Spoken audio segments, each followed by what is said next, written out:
आपल्याला सबस्क्रायबरने विचारले जाणारे 3-4 क्वेश्चन्स आहेत ते मी तुम्हाला विचारते। फर्स्ट क्वेश्चन, लिकर लायसन्सचे किती प्रकार आहेत आणि कोणते लिकर लायसन्स आपण घेऊ शकतो?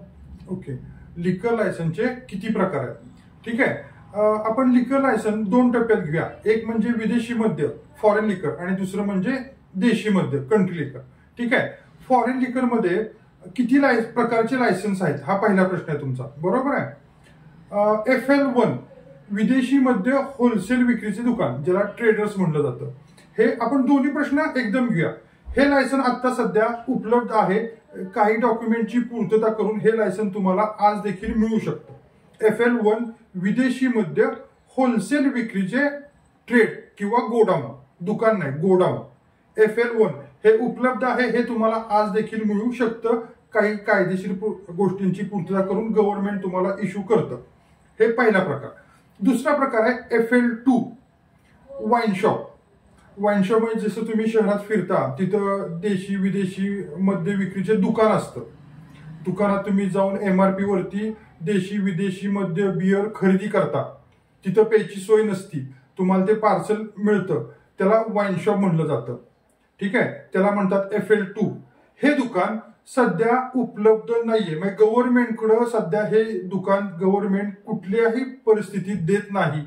ही जी वाईन शॉप द्यायची प्रोसिजर आहे ही 1972 साली, म्हणजे आज 52 वर्ष होऊन गेली, बंद आहे। FL2 वाईन शॉप नवीन मिळत नाही, गेले 52 वर्ष झाले बंद आहे। ठीक आहे, आता तिसरा प्रकार। ओके, तिसरा प्रकार FL3 म्हणजे permit room beer bar. Okay, जिथं आपण जातो, जेवतो, बसतो, त्या ठिकाणी देशी दारू सोडून, देशी दारू कंट्री लिकर सोडून महाराष्ट्रामध्ये जेवढ्या काही दारू उपलब्ध आहेत त्या प्रकारच्या सर्व दारू तिथं मिळू शकतात। आता तो मालक कुठल्या ठेवतोय हा तिथल्या लोकॅलिटीवर अवलंबून आहे। आपल्या कोरेगावातला किंवा साताऱ्यातला एखादा बारवाला जे ब्रँड ठेवल ते पुण्यातल्या कोरेगाव पार्क मध्ये नाही मिळणार, तिथं वेगळे ब्रँड मिळतील, बाहेरचे मिळतील। परंतु हे जे FL3चं लायसन आहे, हे ह्या लायसन मध्ये तुम्ही देशी दारू सोडून ज्या काही महाराष्ट्रामध्ये दारू उपलब्ध आहेत त्या सर्व ठेवू शकता आणि त्याची विक्री करू शकता। ठीक आहे, त्या ठिकाणी तुम्ही बसून पिऊन देऊ शकता, माणसांना तिथं बसून तुम्ही तिथं पिऊन देऊ शकता। याला म्हणतात FL3 परमिट रूम बियर बार। हे दोन्ही पण नावं एकच आहेत, किंवा रेस्टॉरंट अँड बार, हे सर्व FL3 मध्ये येतं। आणि हे लायसन आज देखील तुम्हाला कायदेशीर गोष्टींची पूर्तता करून मिळतं, उपलब्ध आहे, गव्हर्नमेंट हे लायसन तुम्हाला इश्यू करतं। ठीक आहे, यानंतरचं पुढचं लायसन आहे FLBR2। FLBR2 म्हणजे बियर शॉपीचं लायसन, बियर शॉपी किरकोळ विक्रीचं लायसन। ह्या ठिकाणी तुम्हाला बियर बसून पिऊन देता येत नाही, जसं वाईन शॉप आहे त्याच प्रकारे बियर शॉप आहे। परंतु वाईन शॉप मध्ये तुम्ही देशी विदेशी मद्य बियर सर्व प्रकारच्या दारू महाराष्ट्रातल्या उपलब्ध विकू शकता। तसंच FLBR2 म्हणजे बियर शॉपी, यामध्ये तुम्ही सर्व प्रकारच्या महाराष्ट्रामध्ये उपलब्ध असणाऱ्या सर्व प्रकारच्या बियर आणि वाईन कुठल्या विस्की, वोडका, रम ह्या वाईन नाही, तर ग्रेप्स वाईन जे आपण सुला वगैरे वाईन म्हणतो, किंवा पोर्ट वाईन असतात, गोव्याला पण वाईन पितो किंवा वाईन मिळतात। आता आजकाल बरेच, आता महाबळेश्वरमध्ये आमच्या स्ट्रॉबेरी वाईन आली आहे, कोकणामध्ये मँगो वाईनचे प्रयोग चालू आहेत। तर ह्या फ्रूट वाईन्स, ओके, आणि सर्व प्रकारच्या बियर ते त्या बियर शॉपीमध्ये विकू शकतात। याला म्हणलं जातं FLBR2। हा आपला चौथा प्रकार आहे आणि हे लायसन देखील आज सुद्धा मिळतं। ओके, या पुढचा प्रकार आहे फॉर्म ई।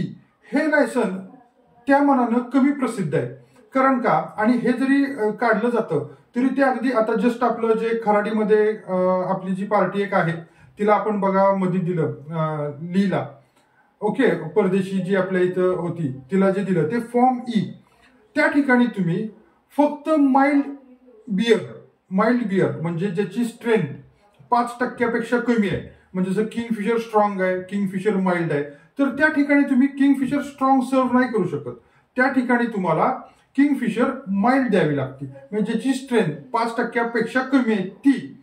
आणि वाईन्स तुम्ही तिथं ऑन प्रिमायसेस म्हणजे तुमच्या रेस्टॉरंटमध्ये बसून पिऊन देऊ शकता.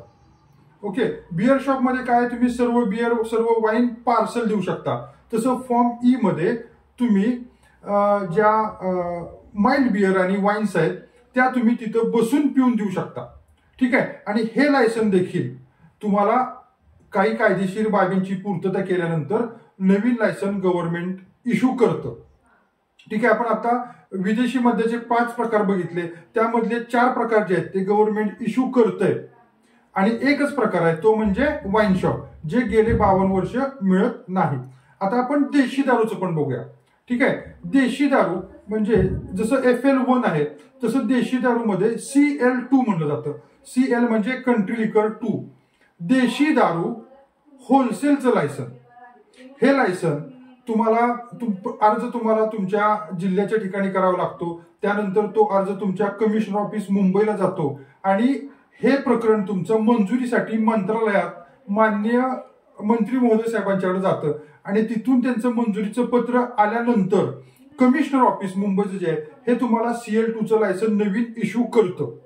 ठीक आहे. हे लायसन मिळतं. CL2 म्हणजे देशी दारू होलसेल विक्रीचं गोडाऊन, दुकान नाही, गोडाऊन. जसं FL1 होतं विदेशी मद्य होलसेल विक्रीचं गोडाऊन, तसं CL2 म्हणजे देशी दारू होलसेल विक्रीचं गोडाऊन, जे तुम्हाला आज पण कायदेशीर बाबींची पूर्तता केल्यावर उपलब्ध होतं, मिळू शकतं.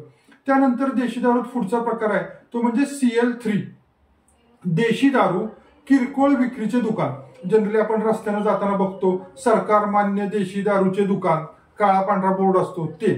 त्याचं काय असतंय, त्या ठिकाणी माणसं येतात, 10 रुपये 20 रुपये 30 रुपये 50 रुपयाची किंवा क्वार्टर घेतात. तिथंच ग्लास पाणी उपलब्ध असतं, तिथल्या तिथं मारतात जातात, जे आपण बऱ्याच पिक्चरमध्ये बघतो. किंवा रस्त्याने जाताना सरकार मान्य देशी दारूचं दुकान असं म्हणलं जातं. हे लायसन देशी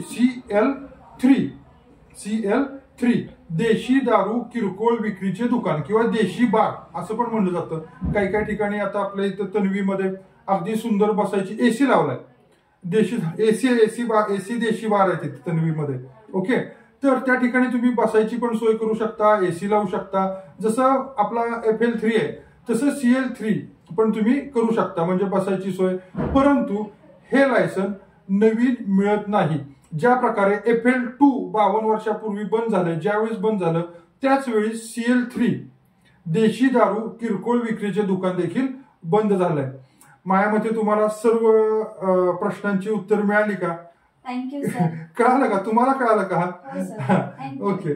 पुढचा प्रश्न विचारा. लिकर लायसन्स मिळवण्यासाठी किती खर्च येतो? आता कुठलंही लिकर लायसन घ्या, कुठलंही लिकर लायसन मिळवण्यासाठी 3 स्टेप आहेत. 3 स्टेप मध्ये तुम्हाला जावं लागतं. पहिली स्टेप, तुम्हाला तुमचे सर्व डॉक्युमेंट ची फाईल तयार करून ऑनलाईन अपलोड करावी लागते आणि एक प्रत त्याची ऑफलाईन SP ऑफिसला जाऊन जमा करावी लागते. ह्यामध्ये जवळपास 22 ते 24 डॉक्युमेंट आहेत. त्यातली मेन सांगायचं झालं तर police verification, food and drug, shop act, blue print, 5-6 प्रकारचे ऍप्टिट्यूड आहेत. ठीक आहे. वॉटर टेस्टिंग रिपोर्ट आहे, हेल्थ सर्टिफिकेट आहे, जागेचा 7/12चा उतारा, 8चा उतारा, बांधकाम परवाना, बांधकाम पूर्णत्वाचा दाखला, तुमचं एनी ऑर्डर, अशा प्रकारचे सर्व डॉक्युमेंट तुम्हाला काढावे लागतात. त्यानंतर एक्साईजच्या वेबसाईटवर तुमचं अकाउंट क्रिएट करावं लागतं. त्या ठिकाणी जे लायसन तुम्हाला काढायचं आहे म्हणजे FL2 सोडून त्याचा अर्ज व्यवस्थित भरावा लागतो. त्यानंतर ही जी तुम्ही 24-25 डॉक्युमेंट काढलीत ती त्यांच्या साईज प्रमाणे सेट करून त्या ठिकाणी अपलोड करावी लागतात आणि त्या ठिकाणी जी ऍप्लिकेशन फॉर्म फी आहे जी 1,000 पासून 5,000 पर्यंत आहे ती भरावी लागते. ही पहिली स्टेप आहे.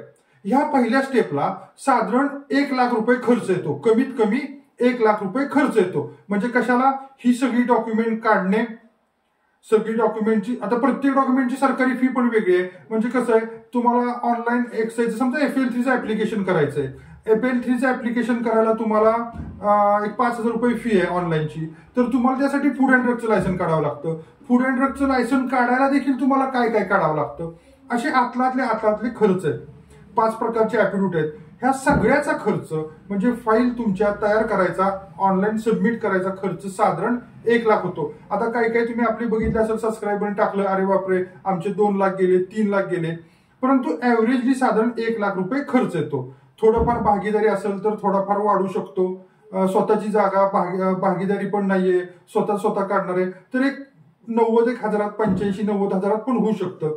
पण ऍव्हरेज हा पहिला स्टेपचा खर्च 1 लाख रुपये आपण ऍव्हरेज धरूया. त्यानंतर दुसरा खर्च असतो एक्साईजचा प्रोटोकॉल. आता तो खर्च इथं ऑनलाईन प्लॅटफॉर्मवर सांगणं थोडंसं अवघड आहे. आणि दुसरी गोष्ट तो परिस्थितीनुसार पण असतो. म्हणजे पुण्यातला आपल्या साताऱ्यात नसणारे, साताऱ्यातला मुंबईत नसणारे, मुंबईतला नाशिकमध्ये नसणारे, नाशिकचा लातूरमध्ये नसणारे, ठीक आहे, हा परिस्थितीनुसार बदलतो. ठीक आहे. आणि तिसरा खर्च लायसन फीचा. जे लायसन फीचं चलन आहे हे तुमच्या लोकसंख्येवर आहे. ठीक आहे. लायसन फीचे 7 स्लॅब आहेत. आपण परमिट रूम बिअर बारचं जर उदाहरण घेतलं तर परमिट रूम बिअर बारचा पहिला स्लॅब चालू होतो 75,000 पासून. ठीक आहे, 75,000 पासून ते 7 स्लॅब आहेत. 7वा स्लॅब आहे जो 20 लाख लोकसंख्येपेक्षा जास्त आहे, तो आहे 9 लाखाचा. ह्याच्यामध्ये 7 स्लॅब आहेत. ठीक आहे. त्यामुळं तुम्ही कुठल्या ठिकाणी लायसन काढताय त्या ठिकाणची लोकसंख्या काढा, आम्हाला सांगा, आम्ही तुम्हाला लायसन फीचं कुठल्या स्लॅबमध्ये ते सांगू. ठीक आहे. काही शंका आहे का ह्यात? अजून तुम्हाला कळलं नाही असं काय काय ह्यात? समजलं सर. ओके. Thank you sir. आपला तिसरा क्वेश्चन असा आहे की लायसन्स मिळेपर्यंत दारू विक्री करू शकतो का? लायसन मिळेपर्यंत दारू विक्री करू शकतो का?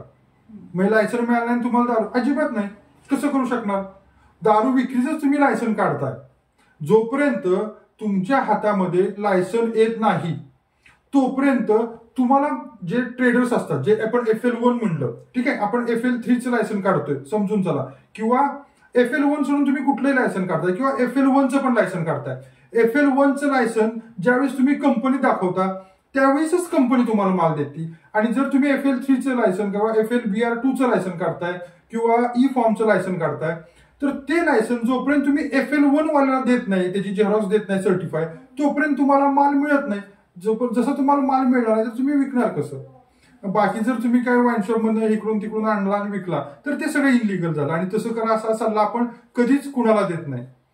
आणि काय प्रश्न आहेत का मॅडम तुमचे? सर लास्ट क्वेश्चन हा आहे की दारू परवाना किती काळासाठी वैध असतो आणि तो कसा रिन्यू करता येतो? दारू परवाना हा 1 वर्षासाठी वैध असतो. म्हणजे जी लायसन फी भरता ती 1 वर्षासाठी वैध असते. 1 एप्रिल ते 31 मार्च ही त्याची मुदत आहे. म्हणजे समजून चला, आता आज तारीख किती आहे मॅम? 8 तारीख आहे, 8 मार्च आहे. आता बघा आज पण आपलं एक लायसन आलंय, त्यांनी आज लायसन फी भरली. आज आपल्या ग्रुपवर बघा, चेक करा व्हॉट्सअप ग्रुपवर, आज एक आपलं लायसन आहे. मागच्या 4-5 दिवसापूर्वी पण एक लायसन आलं नाशिकचं. ठीक आहे. त्यांनी आता लायसन फी भरली. ही चालू कुठली भरली? सन 2024-25 ची भरली. ठीक आहे.